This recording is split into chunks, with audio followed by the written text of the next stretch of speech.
Welcome to another episode of Better Business, Better Life. I'm your host, Debra Chantry-Taylor, and I'm passionate about helping entrepreneurs live their ideal lives by creating better businesses.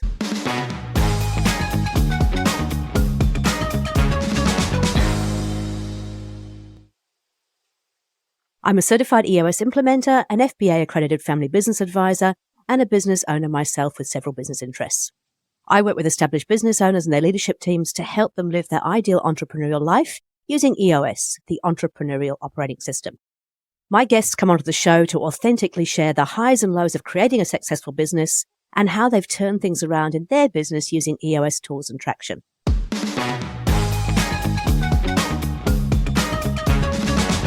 But really within the book, I want people to take hold of the lessons that I had to go through and the things I've learned as a coach so that they can really become the architect of their life. And it's not just like building a building or building a life to say I've done it. Within that, I want them to think about where they live, where they're working, where they're playing, what they're doing, and is what they're doing really fulfilling their purpose? And to go to Simon Sinek terms, what is their why? Why are they doing it? And when people can get a hold of their where, what are they doing it, why are they doing it, they seem to have this magic formula that will propel them to success. And I always say the universe conspires for those that compartmentalize those three things.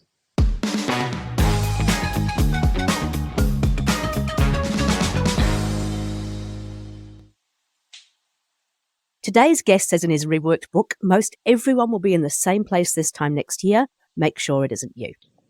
He is a world-class athlete competing at an international level as a cyclist. He's built and successfully exited several world-class technology companies competing with the likes of Apple, and he's the author of the Entrepreneur's Field Guide. Today, he's going to share with us how you can design your life before someone else does, along with real-life stories from his own journey and the many businesses he has worked with over the last 35 years. Please let me introduce Scott Rusnak, expert EOS implementer, high-performance leadership coach, and someone I'm very proud to call my friend and colleague. Welcome to the show, Scott. Debra, it's always an honor to be on your show. And one of our core values at EOS is humbly confident. I used to own a couple software companies, but I can't update my browser on my laptop. And we're worlds apart, and we made this happen. So I'm absolutely thrilled to be on your show. Thank you for inviting me. Absolute pleasure. I've been really looking forward to talking to you. This is about the third podcast that we've done, and every time I walk away with huge chunks of information that is helpful for myself, and I know it's helpful for the listeners too. So you sent me through your reworked book this morning, and I started reading it, and I was reading about the cyclist thing, which I don't know that I'd actually read properly before. So you started cycling and almost gave it up before you eventually became an international world-class cyclist. Is that right? I had an epiphany that was caused by a ego-driven activity at a young age. I was racing my bicycle to race my bicycle. And I want business owners who are listening or watching this podcast to think about it. Are you just in business just to run your business? Or are you shooting for the right finish line, the right race that you can win? And if you're not doing that, do you have a plan and a coach to help you get on your way? And my epiphany happened thinking that I had the ability to win the provincial cycling championships at a very young age. And I think I got 5th or 6th place in that race. And then the esteemed national team coach came and tapped me on the shoulder and asked me when I was going to just stop racing my bike to race my bike and really put together a plan to win the races I was most suited for. First of all, I was honored that he even knew my name. And I was even more honored when he took me under his wing and said, let's build you a plan to help you get everything you want. And the crazy part, Debra, is he allowed me to get there. I never made the Olympics, didn't win any world championships. But what he taught me became almost the foundational elements of what you and I now teach within EOS. And that really comes Tell back. us more about that. Yeah. And that really comes back to the fact that if you don't have a plan that has got actionable elements within it, you're not going to get what you want. And within EOS, we call that the VTO, the Vision Traction Organizer. And in cycling days, we used to call it the MAP, which Coach Des lovingly called my accountability plan. So there's lots of tie-ins to athletes and entrepreneurs. Fantastic. Okay, so you took on board that advice and you did really well in the sort of cycling industry. But tell us a little bit about how did you get to be, because you've had a couple of really successful businesses. You've exited them and now you've worked with, I mean, I'm guessing it must be, I don't know how many, hundreds of businesses, I'm guessing, is it? Yeah, I think so. Thousands of entrepreneurs and hundreds of businesses for sure. Yeah. So how did you get into that journey? Interesting thing, I was introduced to the tools within the EOS toolbox and the book Traction. It helped me exit those businesses. And going through that journey, our coach made it quite obvious to me that, Rusnak, you are a way better coach than you are a entrepreneurial leader. Whether it was CEO, chief revenue officer, whatever it was, it's like, you're good at that, but you're much better at motivating and putting the structure in place to help those you surround yourself get what they want from their lives. And it was about 15 years ago when I made the pivot to becoming a coach. And it's been a wonderful, wonderful journey. Absolutely. And I know that you, I've been following you on sort of the social media and our Slack channel and seeing some of the amazing things that you're doing with your businesses, which is just great. So the title of your book, The Entrepreneur's Field Guide, it's like designing your life before somebody else does. What is that all about? What do you mean by that? I almost wish I could change the title. And the book came out 5 or 6 years ago. Amazon won't let me. I don't want to let go of those 5-star reviews. But really within the book, I want people to take hold of the lessons that I had to go through and the things I've learned as a coach so that they can really become the architect of their life. And it's not just like building a building or building a life to say I've done it. Within that, I want them to think about where they live, where they're working, where they're playing, what they're doing, and is what they're doing really fulfilling their purpose? And to go to Simon Sinek terms, what is their why? Why are they doing it? And when people can get a hold of their where, what are they doing it, why are they doing it, they seem to have this magic formula that will propel them to success. And I always say the universe conspires for those that compartmentalize those 3 things. I have to say, I completely agree. And I think it's also really important because, businesses don't always grow on a beautiful, that lovely S-curve that they show as the hockey stick. They don't always grow like that. But if you're really clear about why you're doing it and who you're doing it for and what you want out of it, then, and where you're doing it, then you can always tie back into that and it can help get through those tough times and make decisions to move forward towards that. I love the fact that you said the word hockey stick. Everyone thinks they're going to have this amazing growth. And I was a hockey player growing up in Canada, and the hockey stick can actually cause a lot of harm if you're always shooting for it. These are not my teeth. But we can spin that back to business. Do you need to be bloodied on the ice achieving what you want? That's the how mentality. If we think about who we can surround ourselves to help us grow and build that business, obviously you've got great employees and other people on your leadership team, but who's looking over your shoulder? And, Debra, shout out to you. You built an amazing practice as a coach in New Zealand. And who are those people that need that third party advice? And they're out there. And when they can drop their ego and become humble and realize that the coach will help you get there, maybe they don't need to leave the blood on the ice. And I think you and I both learned those lessons the hard way. Absolutely.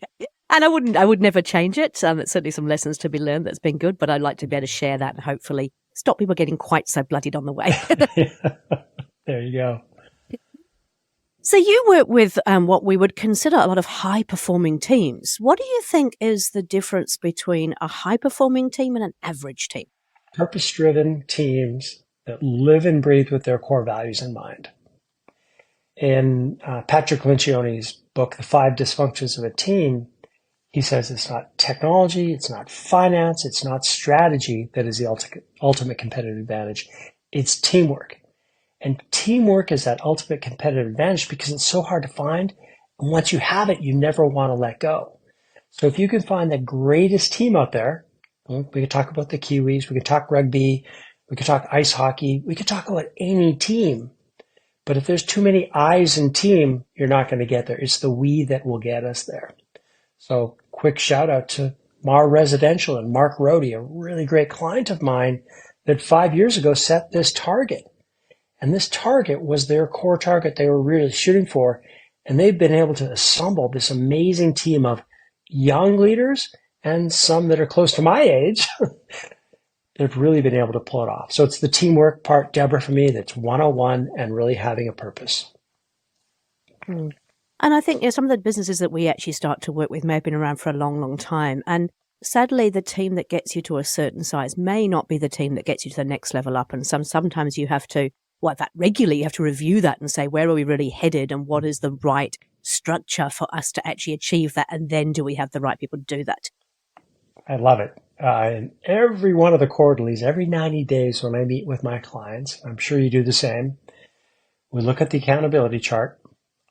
Do we have the right structure for this business? Yes, we do. Are the right people in the right seats within that structure? And the way we figure out if they're the right people, we've got this amazing tool called the People Analyzer. And I'm sure anyone listening to this podcast, Debra will send them the free tools, or I will send them the tools.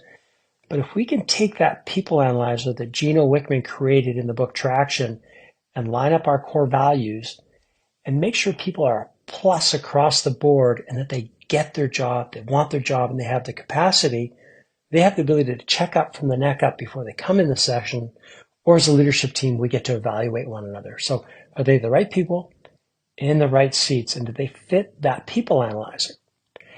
And then the next tool is something we call the Delegate and Elevate checklist. And call out to Dan Sullivan. That's where we really make sure someone's running within their own unique ability, doing what they love and what they're great at. And I think it's important, the whole way that we use this accountability chart, the People Analyzer, Delegate, is about looking to the future as well. So it's not what is here, right now, but for the next 6 to 12 months, what do we need to be? How do we be structured to actually achieve that? So you're actually moving forward all the time, as opposed to standing still. I love you said that. And you'd mentioned the US Slack channel. We have this private Slack channel amongst the coaches, and I like to throw the odd thing in there, and I like to shake things up because that's what I do. As entrepreneurs, the trickiest part is you achieve something. Let's say you're at the end of the year, you achieved your 1-year goal, you ring the bell, it's like bing, bing, bing. And if you don't have a team that you're aligned with that can help you set these bigger long-range core targets, it's a fleeting moment of satisfaction. And that disappears the next week, the next year. You're like, why am I doing this? So we go back to that core target and say, what's the infinite game that we can play to make sure that we're always getting what we want for our business and our lives? And it's a really good time this time of the year because we're doing a lot of the annual planning sessions. We get to challenge those clients by saying, are you getting what you want and are really setting the right SMART goals for your business? It's an absolute joy when you see people really stretching and really achieving that. I've got a team over here, shout out to the Attention Seeker, who their 10-year target is to have 6 billion followers. And they're a digital agency. And if you think about it, when I share that with people, they say, but there aren't 6 billion people in the world who have access to the internet. So yeah, but this is 10 years out. Who knows what's going to be happening in 10 years' time? And because and their core focus is to do cool shit. So they're kind of going, we're going to have 6 billion followers, we're going to do cool shit. And all of the team are 100% behind that. And I've seen them in the last 12 months just grow exponentially, but with a laser sharp focus. So in the past, the visionary would be, and Stanley, beautiful person, but he's a true visionary who has got all these crazy ideas. And so he wanted to get there, but there wasn't that laser sharp focus. Now they've got that laser sharp focus. The team is behind him. They're holding each other accountable. And I tell you what, when you meet with them and you see that they've knocked those things out of the park, it's just a great feeling, isn't it?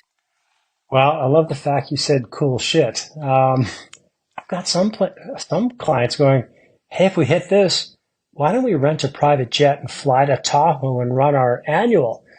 And then they say, hey, Rusnak, you're our coach. If we hit this in 3 years, do you want to do the cold plunge with us and jump in this, what is it, plus 2-3 Celsius water? So what's that in Fahrenheit? 38, 40. I'll do it. So call out to one of my most recent teams. Yeah. We landed in Lake Tahoe, had a great session. And they're like, okay, Rusnak, it's time to jump in the water. It was just such an exhilarating moment with that team. No, they didn't have 6 billion followers. That sounds pretty cool. But they hit that 3-year picture and then they reset again. and they've got an incredibly audacious goal for the next time, which I don't think is good for the podcast. We can talk about it offline, but it's pretty cool what they're trying to do. Absolutely. Yeah.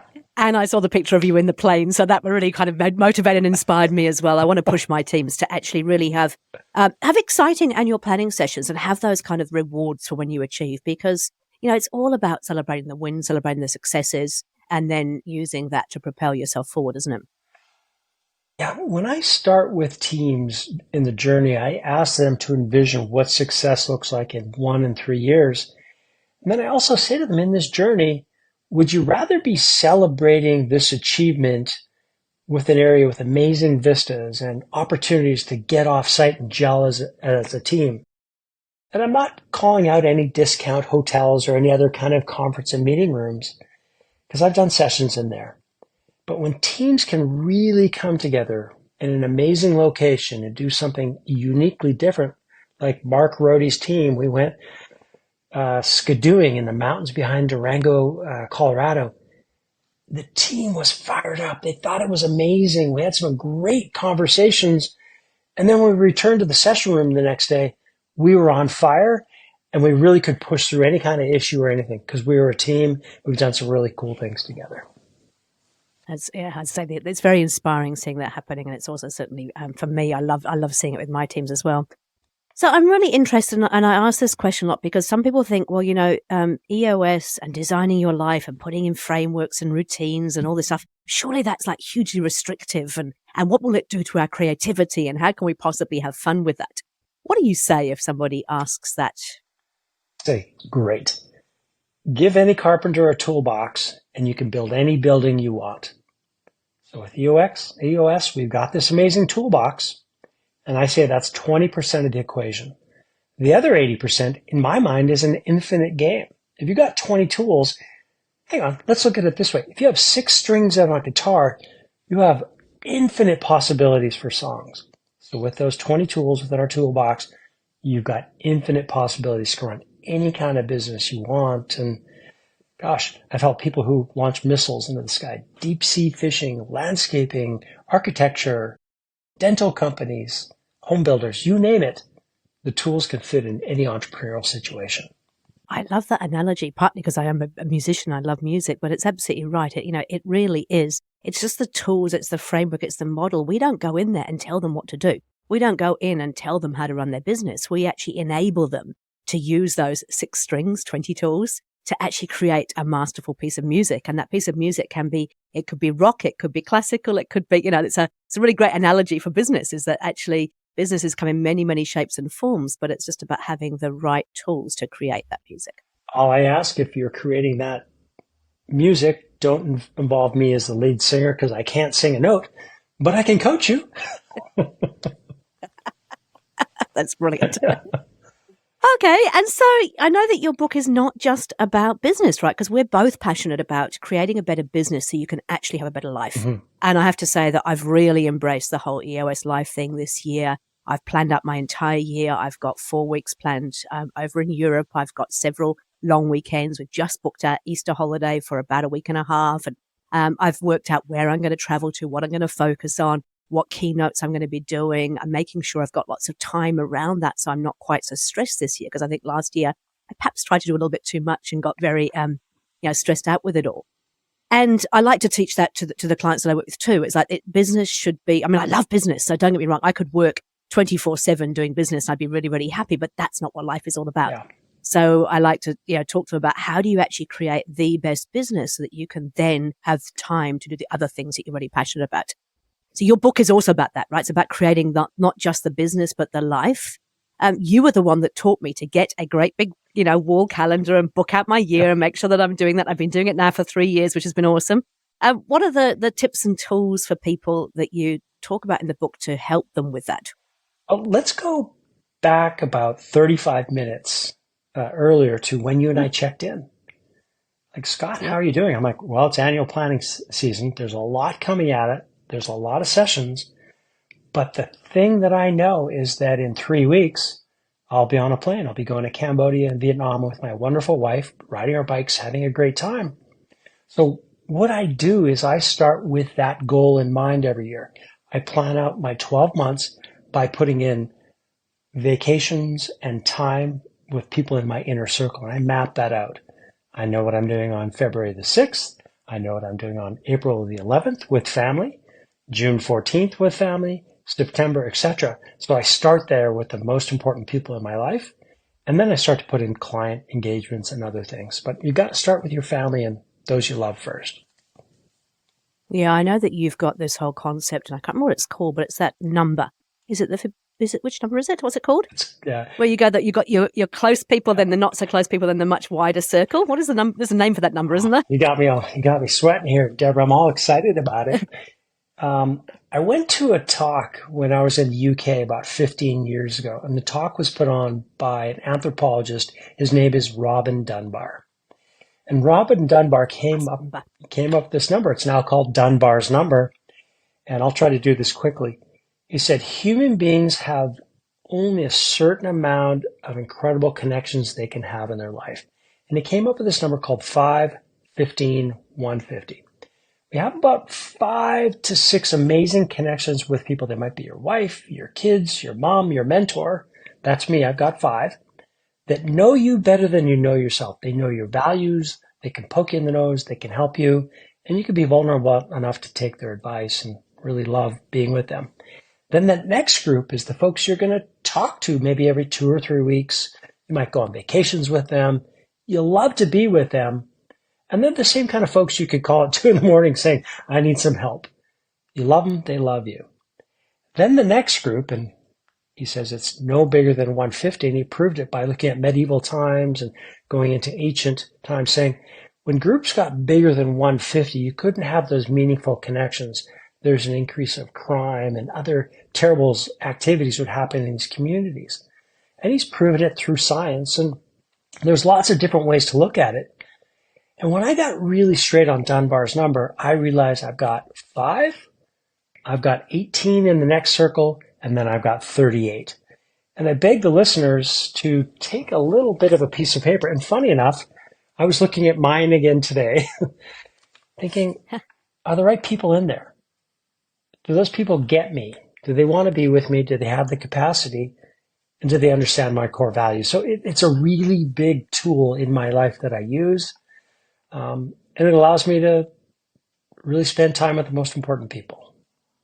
I love that you use the people analyzer and the core values stuff to actually do that with your friends and family too. And it's really important because I think I've learned this too, is that just because people are your family, it doesn't mean that they necessarily share the same core values, have the same, want to be, spending time with them may not necessarily be the best use of your time in terms of they might be quite different to you and you could actually be rubbed up the wrong way by them. So just because you have a blood relative, just because your friend has been your friend since you were back at, primary school together does not mean they're the people that necessarily are the people you want around you in today's world. So looking at that and kind of going, who are the people that are most important to me and being really clear about that, it just helps life be easier and I suppose more enjoyable. Well, there might be some family listening to this podcast, and I think I've told some of them that, hey, look, I don't think we're aligned. I still love you. You're a great person, but I don't think it's going to give either one of us a lot of joy if we're going on annual vacations together. I'll see you at the next wedding. I'll see you time to time. And I'm just not going to design my life around those people that don't get me and I don't get them. And it's not like I'm being selfish. I call it self-care. And we've got to take care of ourselves first. And of course, that applies exactly in business as well. Sometimes you have to, let people go or people need to move on. And it's tough because you know that they're no longer the right person for the business, but you've known them for a long, long time. Yeah. But what I think really struck a chord with me there is that actually both of you will be happier if you actually move on. So much happier. Because it's about it's actually about creating. We always talk about creating the best life for everybody. And if you don't think they're the right person, chances are they're not feeling right either. So they're going to go and they're going to find somewhere else where they absolutely fit in, the round peg in the round hole, and they blossom in that particular role. So it's kinder to actually let them go and do that than it is to keep them. Wow. Didn't The Cure or someone write a song about that kind of kindness? It's important. Yeah, it's probably a big fan of The Cure. Yeah, absolutely. Okay, so We've got so for the business, we've got the EOS tools, the EOS framework, the 20 tools in the toolkit, the VTO, the people analyzer. In our personal life, it's about being really clear about who we want to spend time with and how we're going to do that and actually planning that out. I know a lot of people listening, will run mid-sized businesses, somewhere between 20 and 300 staff.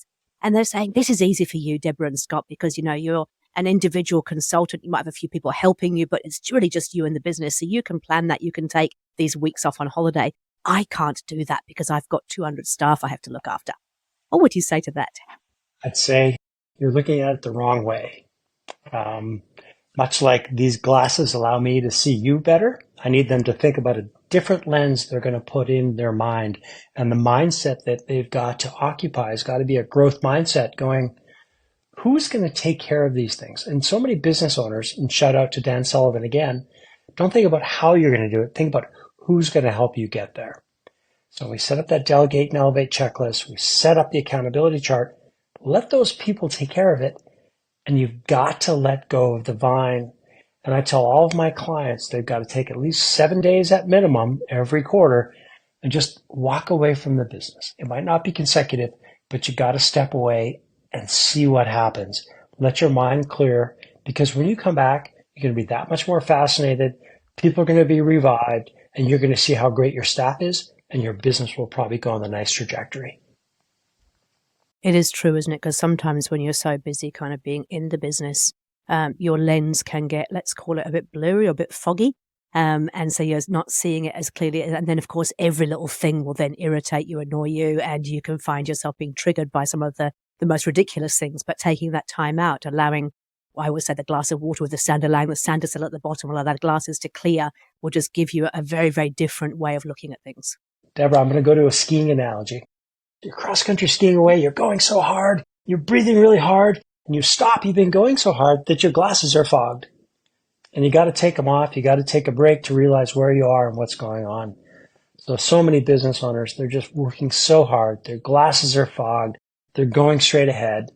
And they don't take time to look around and see what's really going on. So I beg of everyone to listen to this podcast. If you don't get anything out of it, take off your glasses, take a break, put a different lens on, and see where you're at, because you're going to get so much more clarity. Again, great advice there. I'm thinking about the thing. I actually just took 3 weeks off to go to Bali myself, and I have to say I took no screens with me. I did have a phone, but I didn't really check the phone too often. It was just so wonderful to be away from all of that and actually take some time out. And that's when it got me back into, okay, what does this year need to look like? What is important for me? How do I actually plan that? It's really, really helpful. But it's difficult because sometimes you feel like you're on that hamster wheel. So if you feel like you're stuck and you can't get off that hamster wheel, where do you start? Well, what I'd like to do, and my book is not the recipe to have, the perfect life. But if anyone would like a free copy of the book, just reach out to me on my website. I'm just going to send them the PDF. I've got tired of Amazon, and I don't want to get rich by selling a book for $19.99. I want to help people. So there's 2 places to start. I'd be thrilled to help them through the book. The second place I would say to start would be to start listening to your podcast. And Debra, I'm not just saying that because I'm a guest on your cast. There's some incredible material that you offer. You give it all the way. You're one of my favorite people within the EOS community. So I'd say go to you first. And if they want a free book, I'd be thrilled to give it to them as well.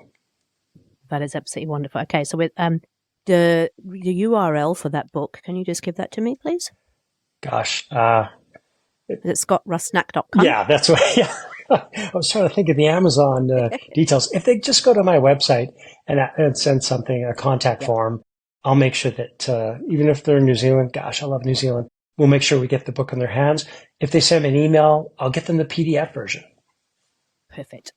Okay, cool. I always ask you to share 3 top tips, and you've already given us so much value, but I really want to kind of nail this down. Part of my reason for doing this podcast is just share those stories and have people understand, what's going on, but also what can I do and take away with me so I can actually make a difference from now. What would be your 3 top tips or tools for people listening? I think the first is a mindset tip. And if they can look at life as an infinite game, and this game can be designed with their version of success in mind, they're going to be that much further ahead. And it's not your teacher's version, your mother's version, your dog's version. It's your version. You got to own it. The next one is maybe a little too philosophical for some, but I learned this from a good friend and client. His name is Greg Banner. And he said, Scott, you've got a mandate to influence as a coach. And I've got a mandate to influence as a leader. So as a leader, you've got a mandate to influence. It doesn't mean you need to, sorry, Mr. Putin, you don't have to be the type of autocratic leader that says, here's what we've got to do. You've got a mandate to help people, to influence others around you. And then I think the last part is something that is near and dear to my soul, is use that people analyzer on yourself. Check up from the neck up each and every morning. And our core values are quite simple. I won't list them all and bore everyone to death, but are you humbly confident? Are you doing what you say? Are you doing the right thing? And are you living with purpose? So really check up from the neck up every morning before you step out of bed. And I think if you do that and have a little bit of gratitude for where you've landed, it's going to be a heck of a lot better day. That's great. Okay, so the mindset, so make sure that you're looking at life as an infinite game, and it's your infinite game. Own it. What do you want? Not what does everybody else want. You have got that mandate to influence as a leader. Use it to actually help your people and lead, and then use that people analyzer on yourself to check up from the neck up every morning whilst I actually do a gratitude journal, and I journal every morning, and I'm going to add that to my little list of things that I might do as well, just check in and make sure I'm living the way that I want to be living. I love it. Scott, pleasure as always. I can't wait to see you in person soon, but in the meantime, thank you so much for taking the time. I know you're busy. I really, really appreciate it. I hope you have an amazing trip in Vietnam and Cambodia, and I look forward to hearing all about it when you get back. Debra, it's always an honor, and you are definitely one of my favorite coaches in this community. And if you're listening to this and you haven't spoken with Debra, I urge you to have a conversation with her. That is really very kind. I really appreciate that. Thank you. You're welcome. Thanks, Scott.